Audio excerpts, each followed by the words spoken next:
Hello and welcome to the Pixelated Sausage Show. Hi. How are y'all doing? I am, of course, your host, Mark Ness. That's me. I can't be doing that's me and everything. I gotta keep that to attack the backlog. You'll hear it when you hear it, and it's not good. It's as bad as you think it is, probably worse. But I don't know about this episode. I feel like it's going to be on the shorter side. I'm going to try and keep it short because these past few weeks have just been... they've been busy. They've been a lot. My mind can't compute all of this information and stuff going on. In ways, returning to streaming was good, but at the same time, maybe the worst time for it to happen. I started on the day my dad had his collapse and stint in the emergency room. Then last week, at the end of it, I think it was Friday, got the news that my mom, they think, had a minor stroke. I believe now they believe it's a brain aneurysm, and surgery is supposed to be happening today, unless they move it again. Not a super worrisome surgery. I think it's some andectomy kind of, I don't remember the name, but I don't know how invasive it is or anything. But as far as the way my mom talked about it, she didn't make it seem like it was something to be worried about. I was not going to press for any information she didn't want to give me about anything, because that is her prerogative. How much she wants to tell me and doesn't want to tell me, and how much she knows and doesn't know herself, I can't speak to that. So, in addition to other things as well, but it's been a lot. And then you throw on the fact that I decided to play Golf Story thinking, ooh, this will probably be a pleasant surprise, and it's the exact opposite. And then last stream last night, because I'm recording this on Thursday, I want to get this thing out, and things have just been not to keep reiterating that, but I had a progress losing realization with how the save system works in Golf Story that really peed me and that's in addition to being pissed off by... Before I get into that, maybe I should tell you the games I will be talking about very briefly. I don't think I have a lot to say about any of them, but those games include Valfaris, Mecha, Therion, SunnySide, Operation Polygon Storm, Shadow of the Ninja Reborn. Ooh, I forgot. I really like that one. Spoilers. Does that mean I don't like the other ones? Maybe not. Maybe the other ones just don't. Maybe they need a little bit of work. And then local news with Cliff Rockslide. But back to being pissed off.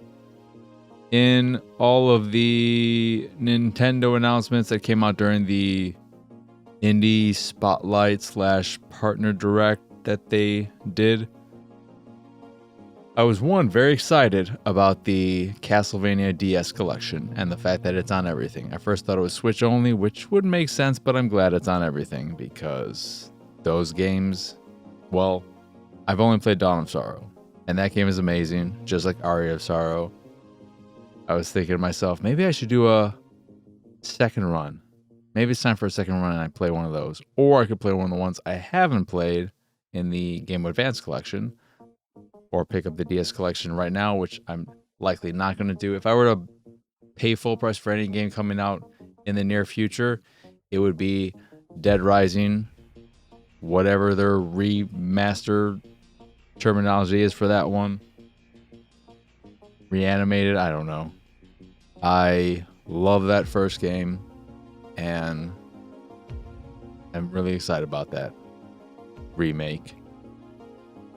But I'm excited about the DS collection because Castlevania is pretty cool, especially side-scrolling classic Castlevania. And I believe the other ones are supposed to be good. The other DS ones. I think it's Order of Ecclesia and Portrait of Ruin. But that's not the news to be pissed off about. The news to be pissed off about is the announcement of a new Capcom Fighting Collection. I think it's just Volume 2. That includes, I have no fucking idea, outside of Power Stone 1 and Power Stone 2, two of my favorite fighting games of all time, one of my favorite fighting series. I love those games so much, and I don't believe they've ever been available on hardware outside of the Dreamcast, except for the PSP collection. So them finally coming to modern hardware, so exciting, until I found out that just like that Marvel vs. Capcom collection, it's not coming to Xbox. And this is worse. This makes me madder because I love Marvel vs. Capcom. It's probably the fighting series I played the most in arcades and got the best at. Not counting Virtua Fighter because I never played the later ones. I only ever played 2 in the arcade. I just really like the fact that the Punisher arcade game is weirdly included in that. But Power Stone 1 and 2, come on, Xbox.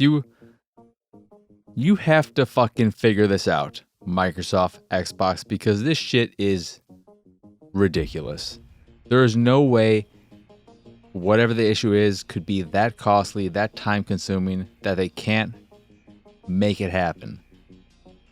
Because for me, as an Xbox player, an Xbox fan, an Xbox user, I don't give a shit about first-party games like Indiana Jones and whatever else we hear about in the near future. I don't give a shit about those games going to PlayStation. I don't care. I don't give a fuck. The selling point for them on Xbox is Game Pass. Game Pass is not going to PlayStation. It's not going to Nintendo. It doesn't make sense. It doesn't work. It doesn't work unless they remove all third-party games from it. Because if they include third-party games, there could be overlap with PlayStation Plus and their various iterations of that. On Nintendo, it doesn't really make sense because the third-party things, even if they wouldn't care, plenty of those games might not even be able to work on Nintendo. They might not be available on Nintendo because they're too demanding, like Liza P. I don't think that's on Nintendo, etc. I don't give a shit about that. It doesn't bother me, and I think the way the industry is right now, everyone's going to be moving that way, except for Nintendo, because Nintendo's just going to Nintendo. But you see PlayStation opening up to PC more and more, doing day-and-date releases. And I think they will, with some games, eventually put them on Xbox. I think there's a decent chance Helldivers tries to get a second win at some point when he could use one by coming out on Xbox. Not saying it's a guarantee issue, because I think Sony is still very stuck in its ways, the old times of console wars. But console sales have stagnated to a degree. And you might be saying, well, PlayStation 5s are still selling and they're selling better than Xbox Series consoles. That is true. But from what I've heard and what little I've read, it sounds like it's a lot of the same people. So we are just seeing the gradual ticking of PlayStation 4 owners upgrading to PlayStation 5 and Xbox One owners upgrading their Series consoles. And of course, there are going to be more PlayStation sales than Xbox because there are more PlayStation 4 owners than Xbox One owners. So the numbers are going to be bigger. And no one's jumping ship or buying both. And if they were going to buy both, it would probably be Xbox owners finally buying a PlayStation. But that's kind of where we are. So put your games on more hardware so that you can reach a larger audience and sell more to make up the fact that games are costing more and more to make, especially when you're making big ass budget games like Xbox and PlayStation make. But for me, stuff like third-party publishers not putting their games On Xbox, that's a bigger issue. And it's a big issue here because it seems I don't know the back end. I don't know the technical details, how complicated all this stuff is. But it sure seems like it's something that, in the grand scheme of things, just fucking get it done. To me, as well, as much as I love backward compatibility, I love it so much. I'm happy they did as much as they did. I would love to see them return, and not just to put some Activision games in the catalog. I don't know how much that moves the needle, realistically. So, all that effort you put into that, however much time and money you put into that, you can't spare a little. They're not doing that anymore, but fix this shit, because it's fucking ridiculous, and it is what makes me lose confidence in Xbox as a brand more than anything, as a company, as something I want to support, is shit like this. They need to be reaching out and doing whatever they can to work with third parties to have parity in that sense at the very least.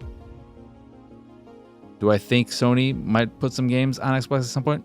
Yeah, like with Helldivers, I already said, but with third parties, there should be no excuse unless there is a deal in place that Sony made that said, don't put this on Xbox. In that case, I get it. There's no getting around that.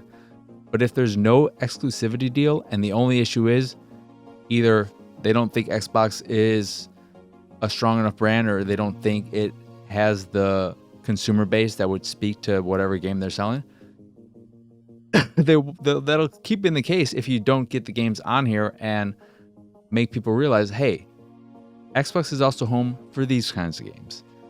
Get the Earth Defense Force games on here. Bring shit back. Make Cult of Saga 2. I just find it so fucking frustrating. I don't give a shit again about first party games going to PlayStation. Couldn't care less. But not getting third party games, that's where I have an issue. So yeah, there's that. Then I was rewatching Miracle for maybe the first time, because I'm not actually sure if I ever watched it again since the first time. And I realized something about sports movies that I at least thought, wow, that's enlightening to me, which is just because there's a great moment does not mean there's a great story behind it. The Miracle on Ice, that moment, that win, that's great. It's a really powerful, incredible moment of time. But the story behind it is not great. And it doesn't make for a compelling movie. And so the movie is just kind of this fine drag until you get to that game. And even then, it's portrayed fine in there, but you're better off just watching a 30 for 30. I'm not sure if one exists. I would be surprised if one doesn't exist, but you'd be better off watching some documentary on it than a movie. You need a great story. You need that nice underdog story, something, and that was just something I realized when I was trying to think of why Miracle wasn't really pushing the needle for me in the rewatch. I also am somebody who is very understanding of how they have to make changes and flub things when working with true stories, and my line with what is acceptable changes depending on the wording inspired by or based on, which is why I have a big issue with Remember the Titans, which is just full of shit. It's not this underdog story. It's not an underdog story full of all this racist shit and all this crap. They were already segregated. They were already. Now I'm having a brain fart. Segregated means separated, right? What? They were already combined. It wasn't the first year. Things weren't as volatile as they made it seem. They weren't the underdog team. They were the second best team in the entire state of Texas. It's a big fucking state, and it's a big fucking football state. There's just so many things about that movie that just ruin what is overall, I think, a good movie. That's just maybe just say inspired by. It's so full of shit that I can't enjoy it. But that was the thing. And then my MCU rewatches. It had a good recent thing because I just finished The Winter Soldier, so that was good. But these first two phases are pretty rough until you get to The Winter Soldier, where then I think it'll pick up because I believe Guardians is next. Then Age of Ultron, which I'm hoping is more of a pleasant surprise, and then Ant-Man, which I really, really love. But I was going to say desegregated, but that doesn't sound... Desegregated doesn't sound... I feel like there's a separate word, and we don't just D it up. It's just... Oh, God. I can't think right now. I'm thinking about so many other things.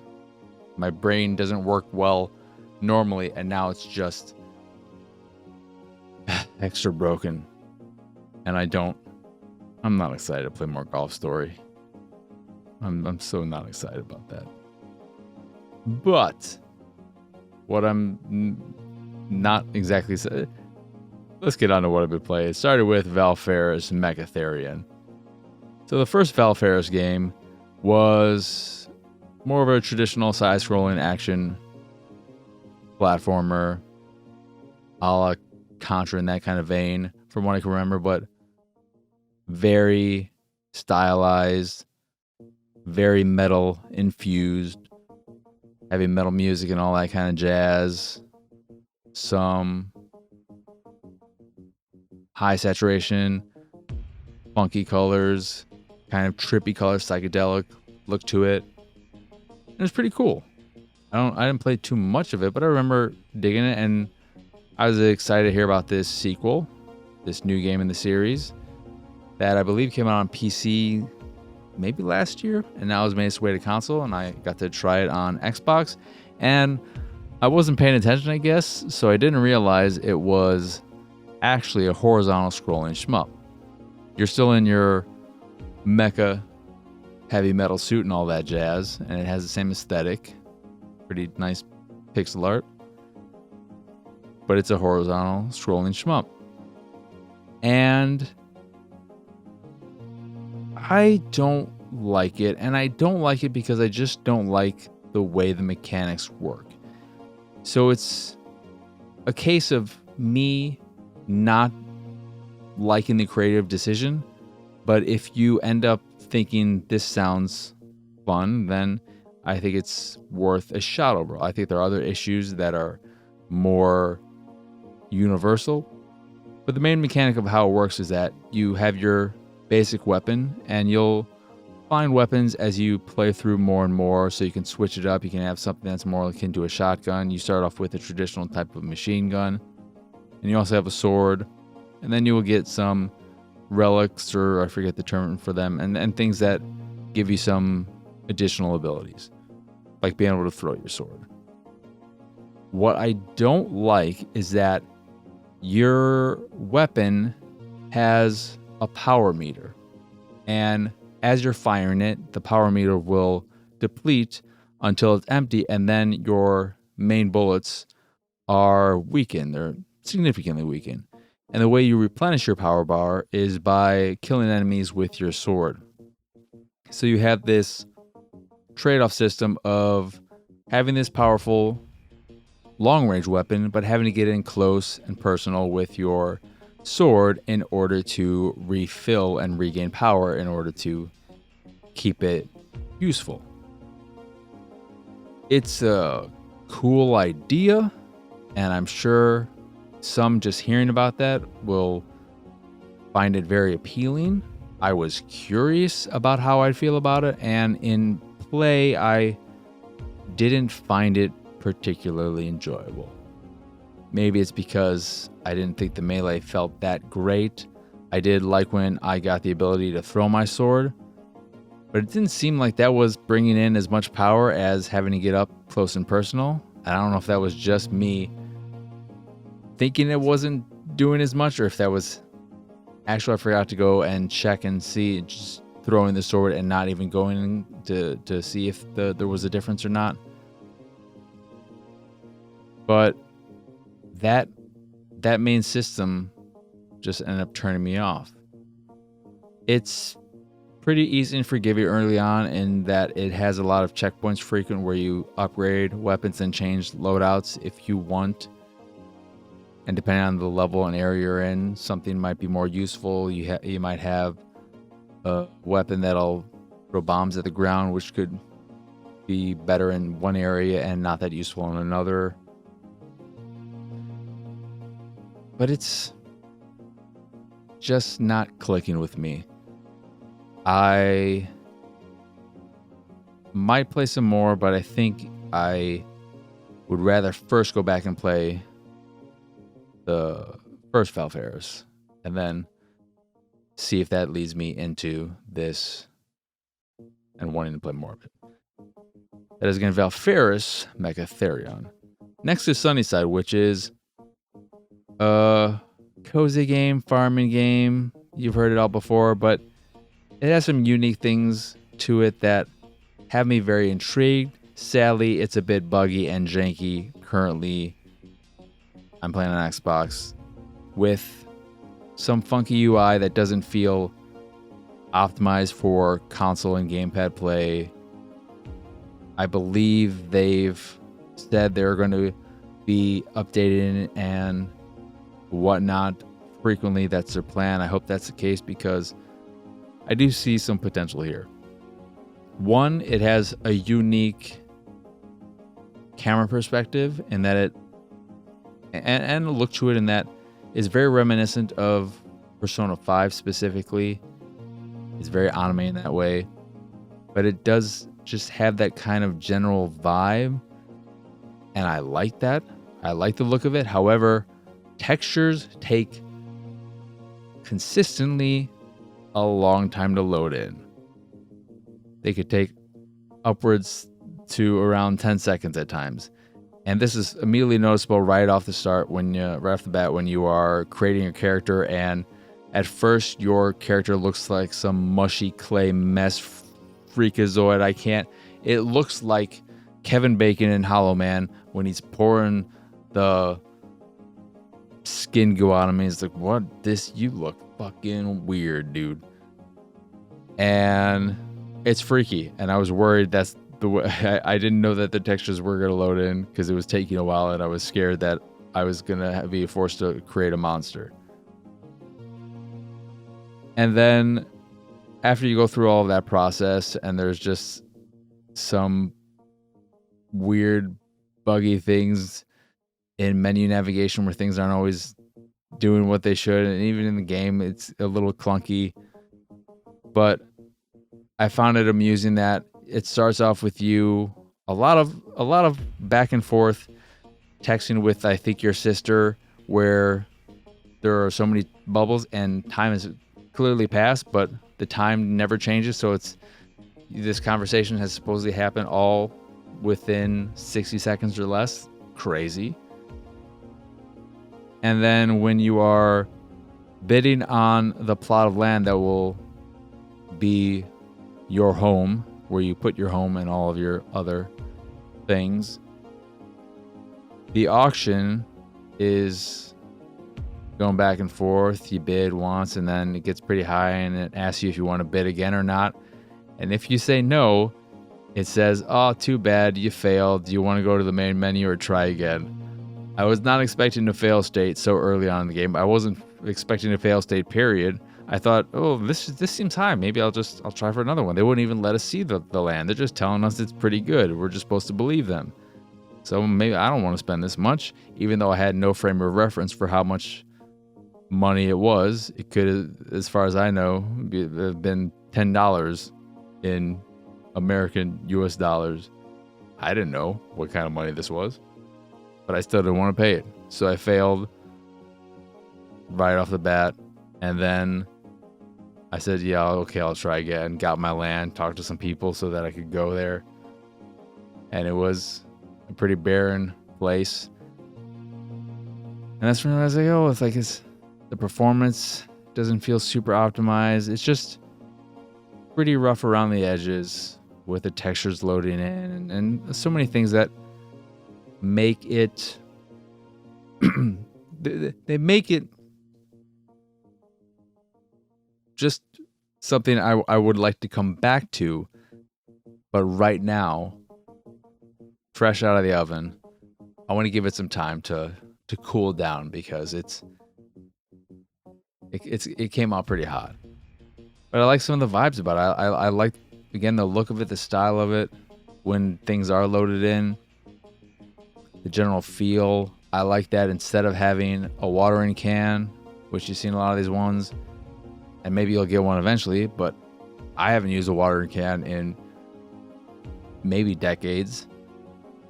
You grab your sprinkler, not your sprinkler, you grab your hose with the water attachment, the sprayer attached to it, and then you use that to spray plants and stuff. And just going there and using that, I don't know, there's something charming about what it's trying, and I really hope it gets those updates and it becomes a better experience because I'm still pulling for it.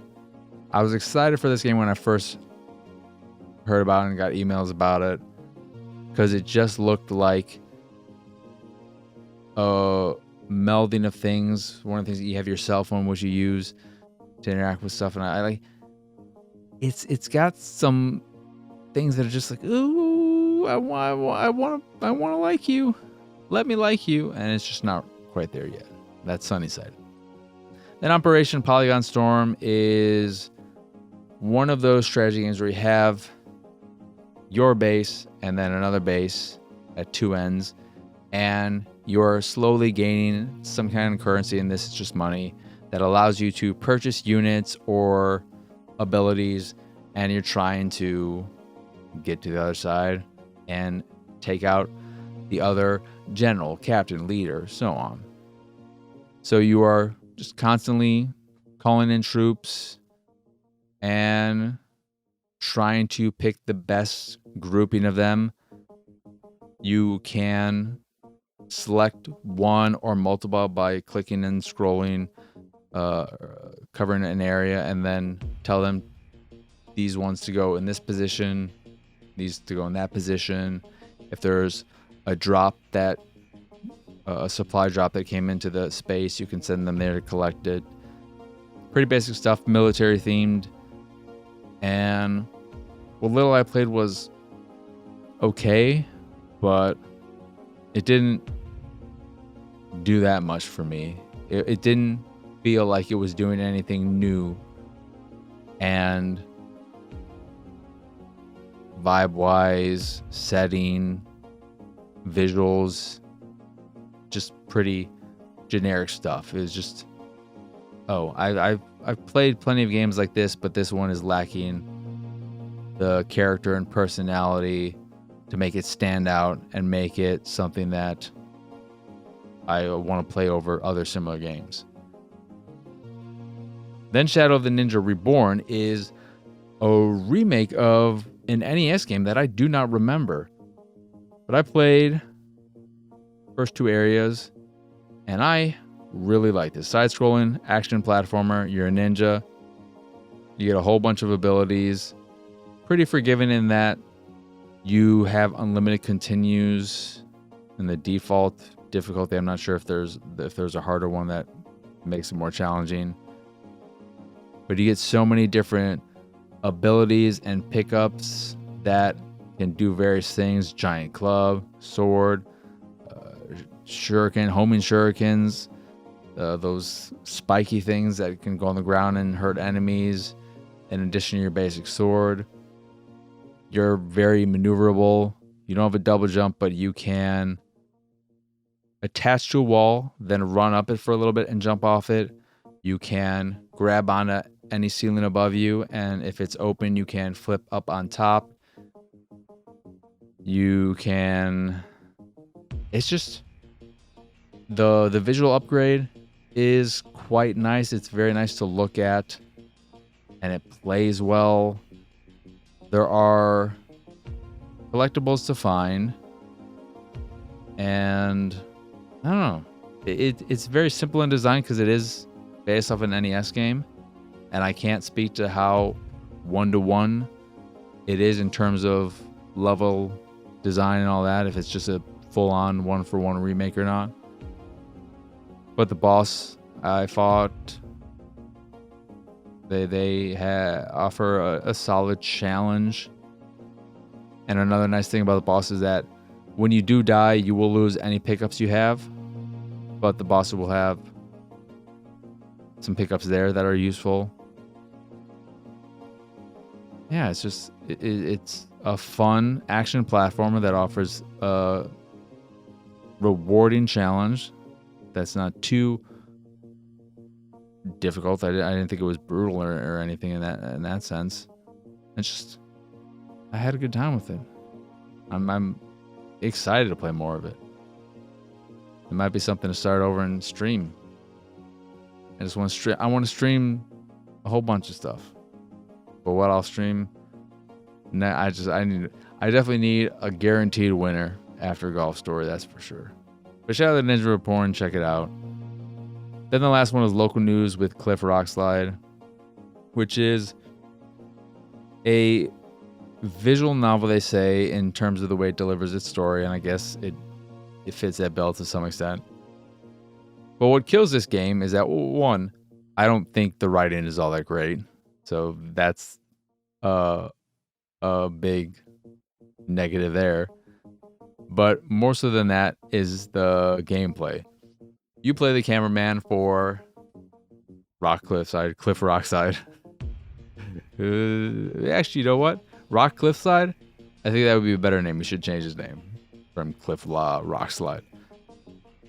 But the main gameplay is that of you as the cameraman framing the shot as he is reporting the news, interviewing people, stuff is happening as well.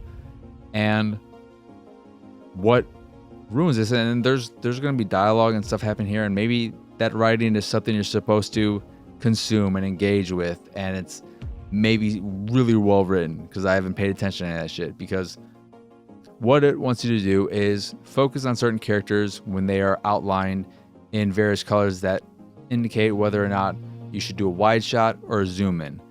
And this just means you are constantly moving the camera to whoever it is and then doing what the game is telling you to do, and that's it. There's no creative bone to it. It's just do what the game wants you to do, get 3 stars, move on and do the next one. So I wasn't paying attention to the dial. I was just skipping as fast as I could.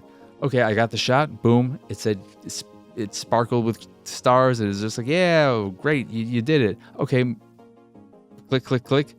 Okay, you want me to film this person and zoom in? Okay, boom, got him. Great. And I just did that. And when I realized I'm just doing what the game wants me to do, I'm not using my creativity in any sense, and I'm not paying attention to the writing because I'm just wanting to get to the next shot and the next shot and the next shot and get this interview over with, I stopped caring.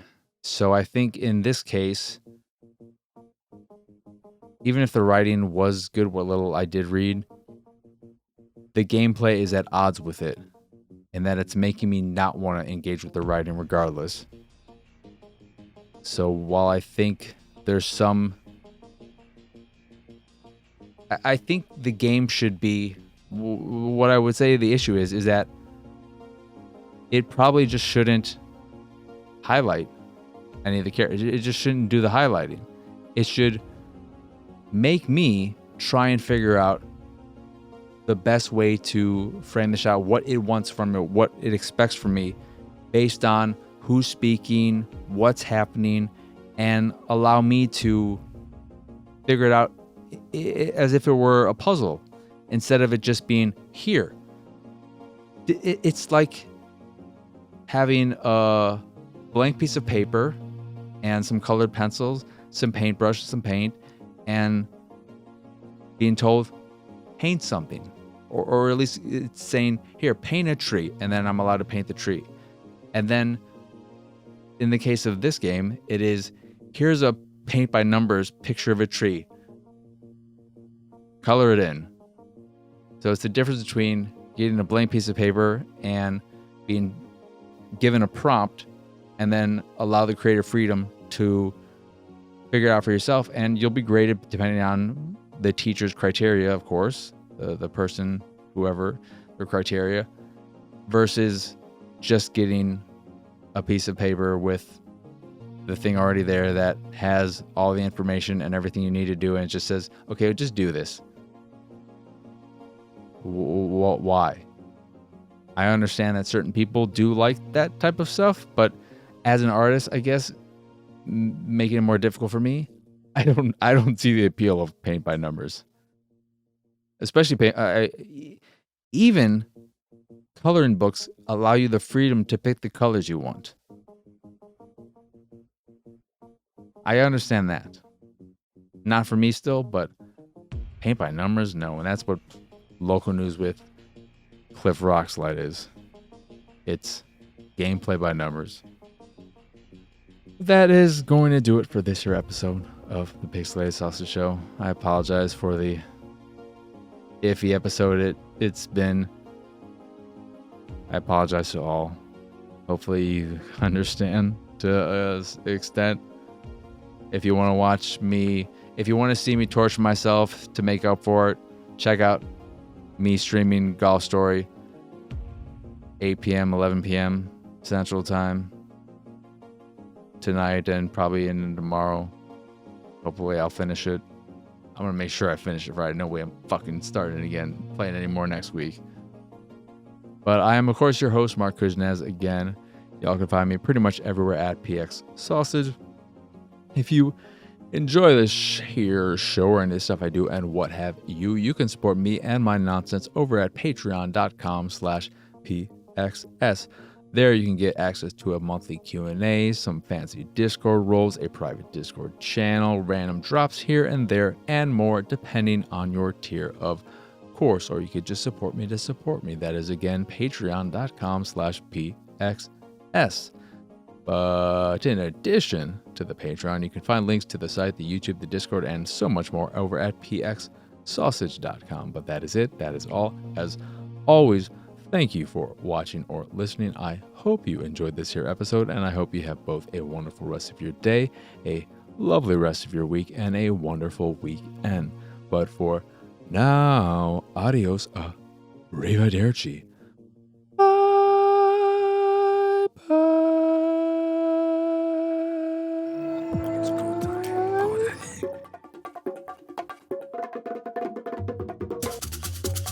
It's go time, go daddy.